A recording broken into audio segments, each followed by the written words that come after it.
We have a capacity, also this glass of water has a capacity.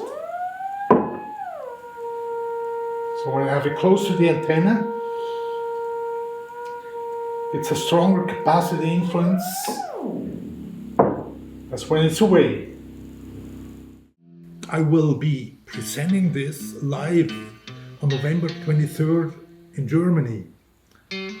The organizer of the event is the Association for Implosion Research and Application.